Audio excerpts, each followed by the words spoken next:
everyone. Hello, friends. Welcome to the Minor Elements podcast, where we take a major look at the minor elements of music. My name's William, and I am joined with. I'm Judy. I'm Daniel. Hello, and how are we today? Having fun recording. How are we doing, Swad? Yes, having fun recording technology. We were just discussing it's great when it works, and it never works when you want it to. Yeah. You know, especially this recording sort of technology. It's came so far. There's still some pain in the backside moments with it, but yeah. We're experiencing teething problems, shall we say. You know what? We'll get there. We're getting there. Yeah, let's talk about music today. I think it'd be interesting to talk about the differences and familiarities. There we go, said that correctly. Between classical and pop music, and because of the contrast and as you mentioned at one point, many years ago, might have been a couple of minutes ago, about the technology as well and how far we've came with that. William, would you like to elaborate? I'm not sure I remember talking about that. Maybe that was some sort of failed recording attempt back in the past or something. I'm not sure, but yeah, yeah. Let's talk about. Well, what when I first really encountered classical music and pop for me was listening to Muse, "Plug-in Baby," and its intro was like comes from Bach's Toccata and Fugue in D minor. And so I thought it was mind blowing because it's quite a long intro. Like the riff is quite a few bars, and normally like pop music, the riff maybe is just like a bar or two bars, but this one was probably went on for about eight or something, you know. So that in itself, I thought was quite interesting. The thing And I about later learned it. I later learned it came from Bach, and and that kind of got me into listening to Bach as well. As oh, you know, what I mean, I think that's one thing that pop music does do. If you're curious, you go, oh, I've heard that before. Where did I hear it from? Oh, it's from this classical music. Let's dive into that. And then you start listening to that. You go, oh wait a minute, I've heard other songs like that. You know. the thing about that riff in itself, and you're completely correct in saying yeah, like the similarities and going, oh wait a minute, I've recognised that from somewhere, and then eventually, sometimes you might not even figure out the song until years down the line and go, that's where that's from. Holy crap! Um, Yeah. the thing about that riff is the kind of run it does. It's kind of it's kind of like a scaly run or a scaly yeah.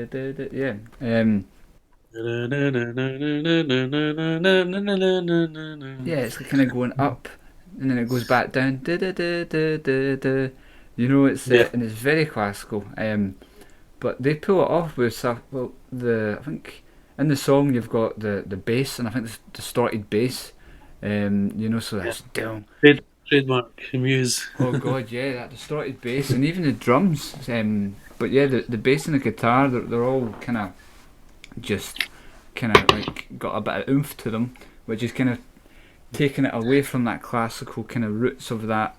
Well, obviously of the the piece itself, or its origins, and you know what else takes it away from that? Their style. Just looking at them, because back then when that song came out, they were had this very alternative style, didn't they? It was like probably took see anybody that hadn't or hasn't listened to classical music that much, they would probably think, oh wow, these guys are just they're so original, but not realising that their influences probably came from classical, or probably came from other bands that were doing it before, and their influences were classical. So it's like we've discussed this before. It's like a domino effect that people can have with influences, which is just crazy how it works. And another one that I kind of stumbled upon was the S Club 7 song, which I still am shocked. I could say it many times. I'm still shocked to say that natural S Club 7 that came from have you can pronounce it because I'm not going to say it. Pavan. The name of the song's Pavan. Pavan, yes, from It's a French guy, Fiore, or I don't know how to pronounce yes. that name. You said it a lot better than what I could ever have said it. So thank you. But yeah, given the time, was it S Club 7 was what 2000, early 2000s, I think. So given that time, maybe earlier, seeing or knowing now that that song came from like a classical background just shocks me because that was this. You couldn't get any more pop at that time. It's like they were just. I remember having.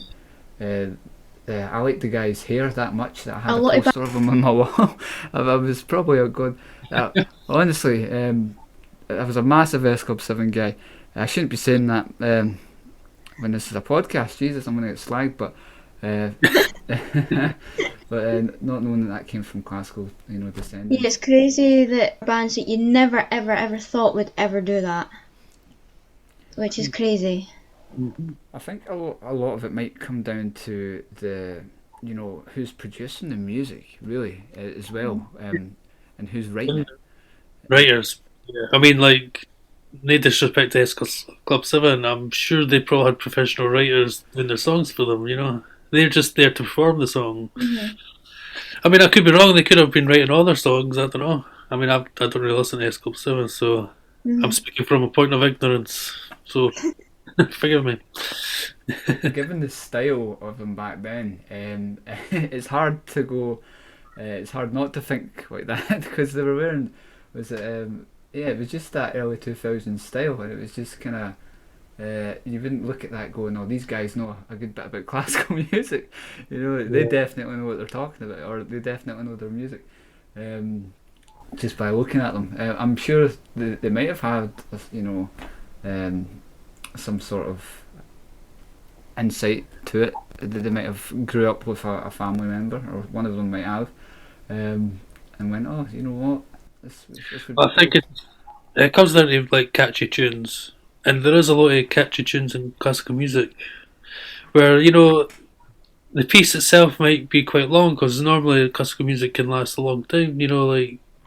Like 6 minutes is the average or whatever.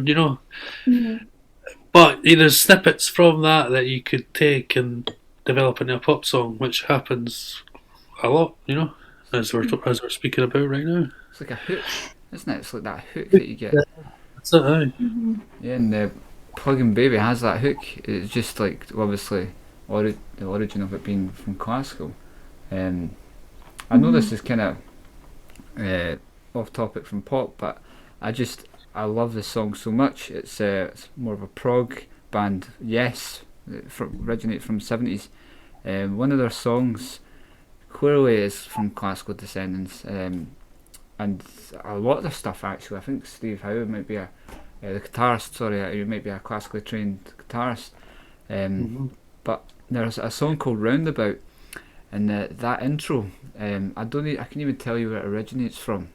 But the intro is just phenomenal. I think it's in the key of D, and it's just like do do do do. It's like one of these kind of ascending, descending, descending, yeah, kind of like hooks, and then it goes into this massive kind of progression, like with the bass distorted, as we're talking about. It just takes it completely away from the classical intro. And it just makes you go, oh wow. And I thought I was listening to like a classical piece, and it just goes into this amazing sort of kind of bass line that just drives the song.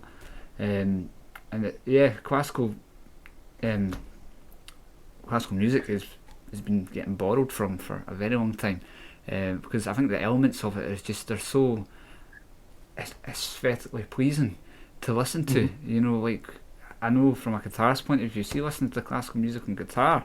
And if you add a bit of distortion to it and mess around with it, it's classical piano. Piano being piano. Exactly, man. What It's like came a after that was a maybe an melody organ. you could do.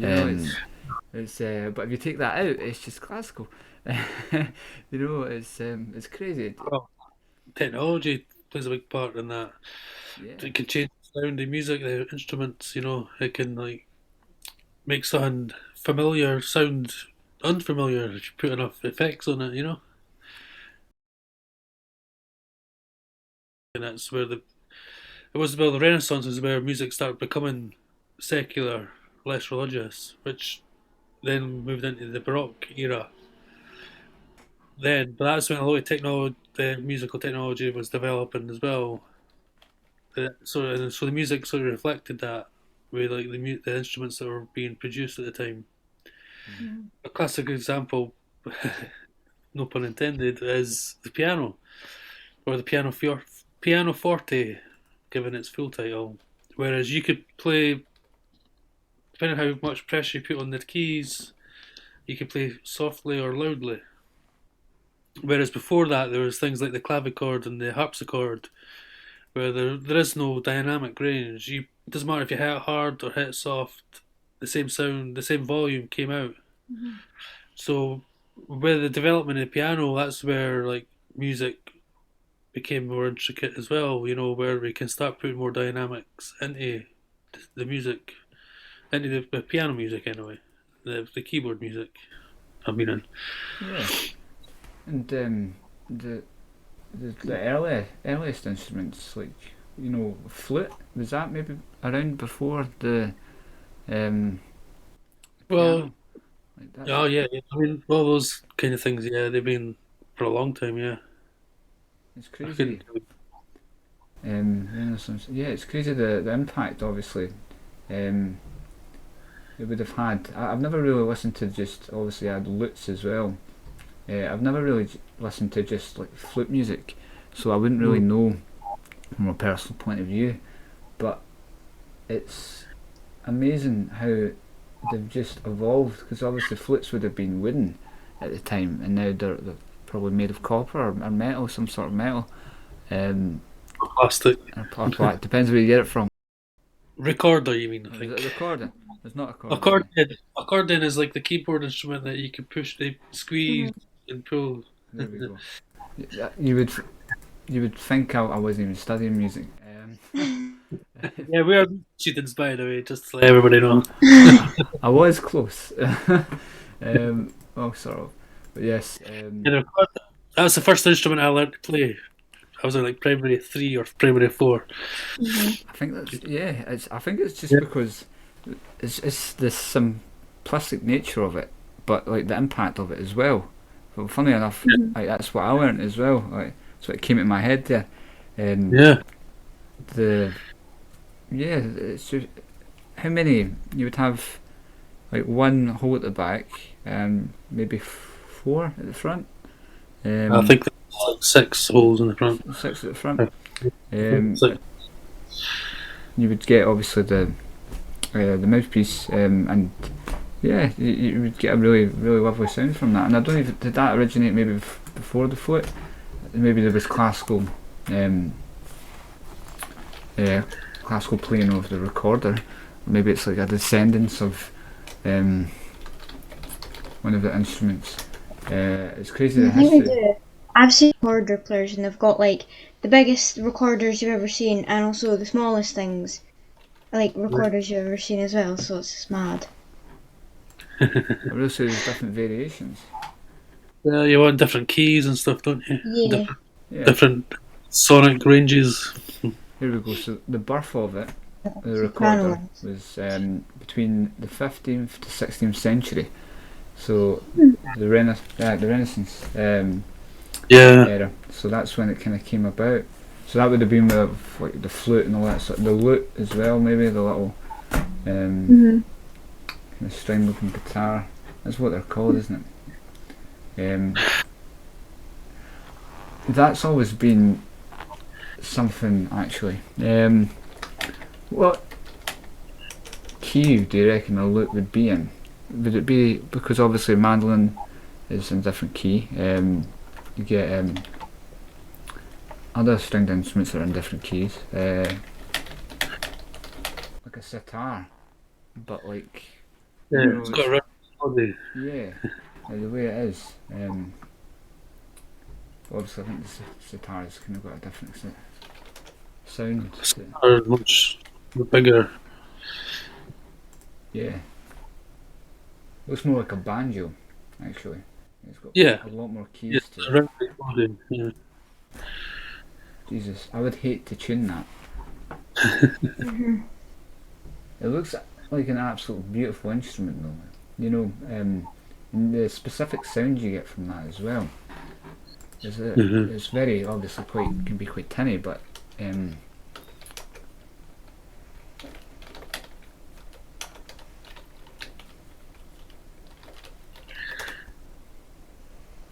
that Yeah. that came from India. So that was obviously Well, the sitar, yeah. yeah. So that was the 16th and 17th century. So and it became arrived at its present form in the 18th century. So it was flourished. So it became kind of popular, and in the 18th century, that's when it became um, even bigger. And it's crazy to think during this time, obviously, to even get to a country, it would take you months. You know, by boat. Yeah. Years ago, it would take you months. So it was all about discovery. So people, or like you had certain adventurers that would go on missions to discover certain things. They must have came On across. Just imagine the influences, especially musicians or like poets. Poets back then, wouldn't it? You know, maybe going on adventures and experiencing different cultures to get maybe some sort of what's the word, inspiration. I think that's like what a journey, and what a journey. You know, like, today we can just like go on Spotify, back to technology, go on YouTube, but back then these guys probably had to travel, or it was all like months and months worth of travel, which was probably in the worst environment ever in a boat, and that's even if they made it. A lot of the boats probably, you know, fell apart. I'm sure they were very well made. The earlier boats might have fallen apart until kind of they discovered metal. it depends the luck of the weather, you know. If you get good weather, then it's a good job. Exactly. And if they survive it, they can maybe write a song about it. You know, like between But then that you and love. It's crazy because music and love kind of became, well, it was poetry, and it back in that classical kind of, well, you had the romantic era anyway, but I think love's always been around for music regardless of what era it's been in, because you have to love what you do or love the sound of it in order for it to kind of be, you know, something that's, you know, you give birth to almost.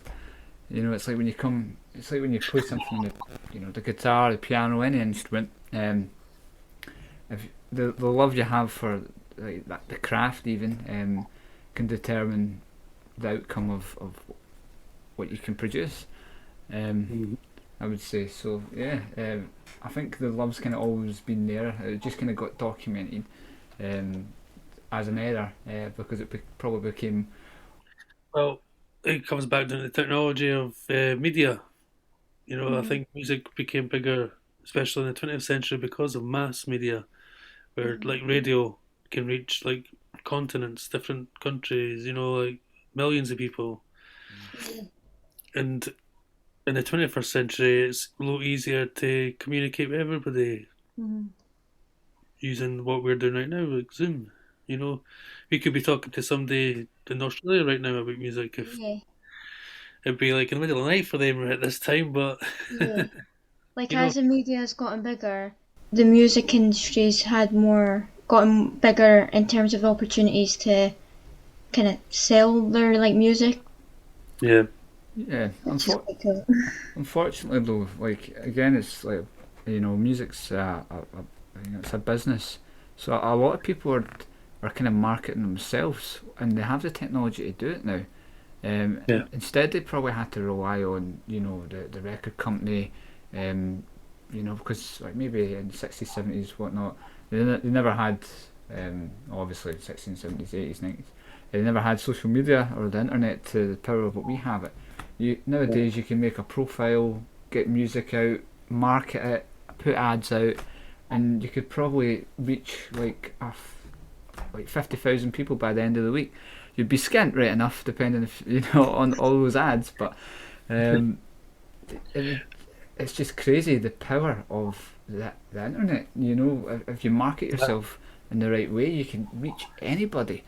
Um, Well, back in the 20th century, like you're talking like radio stations and stuff, they were the gatekeepers in music. I mean, the music you listen to was dependent on what music the DJs were putting on. Do you know what I mean? So they were the ones who were sort of setting the trends about like what was hot and what was not, as to coin a term that they used. Whereas now you can just, like I said, you can put up a YouTube video, you playing your song, 1 million people can see it. Then you're famous. Then you can bypass the sort of the system, the sort of like the record labels, the radio stations who were there as, like I said, gatekeepers. They were the one deciding what people were listening to. Now with the technology, you've got the power to decide what you want to listen to. You can go and search for those obscure types of music. If you want to see somebody like playing the bagpipes like while like tap dancing, that's probably on the internet. it will be on the internet. Everything seems to be on the internet nowadays. So it's really empowering, but at the but right now there's an issue with like censorship on the internet now because the people in power, like the record companies, are losing. They're not getting the power, so they're trying to like stifle people expressing themselves, if you know what I mean. So it's quite tumultuous times right now. So Yeah. No, you're. Yeah, the companies again. It's about money. Sometimes money talks, and they need to make money. they're losing money because like everything's been decentralized. You can just make your own music without having to go through a record label. And that's scary for them. Yeah, I think the only problem, like, with, I think, yeah, the only problem with making your own music, I think I've seen recently that because you can put out so much nowadays, there probably is like copyright issues, but with the low budget artist versus maybe someone's that's a little bit more popular. I seen recently there's someone that copied like it was a DJ song, right? And there was someone that copied this song almost like certain bar by bar, you could say, section by section, and maybe just changed a little of it. And this person tried to call them out on it, and because of that little change, like it was then classed as a different song. So it was like they couldn't really sue. They didn't have money to kind of sue, and it's it kind of exposes a lot of people to that, unless obviously the old school technique of as you can do it, you could do it online now, but I would normally, if I was to maybe do a record or a song, I would put it on a disc and then I'd send it to myself, and then I would put a time and date on it, and then I would have it. Recorded delivery, basically. Yes, and that means that's evidence that's basically that's my stuff to stop people from stealing it. We used to do that in the bands all the time, but there's probably other ways to do it now. I think with DAWs and stuff, you can publish automatically once you've thing with it, and that's like there's a record that you can making the song on the DAW, like dated and all that stuff. So it's simpler that way, I think. I'm not 100% sure, but I think that's how it works with the DAWs. I think you're right. They have got kind of protection on it. So you get people using obviously the dodgy versions of them, but they don't get that protection. So if you have like a one that's bought, you'll get obviously the protection of your music. So I think you get that with the DAW, which is really handy. Again, technology. The fact that you're able to kind of do a multitude of tracks, like just over and over, is phenomenal as well, because the possibilities are endless. Don't get me wrong, it can get messy, but possibilities are endless, especially for harmony. Well, that was an enjoyable first endeavour, first on quotation marks podcast. So I really enjoyed the wee chat we had, Yep. and Mhm. I'll see you guys later. Yes, thanks for the company. It's been good, and we'll elaborate on some stuff next time. I say elaborate. We'll chat about other things next time.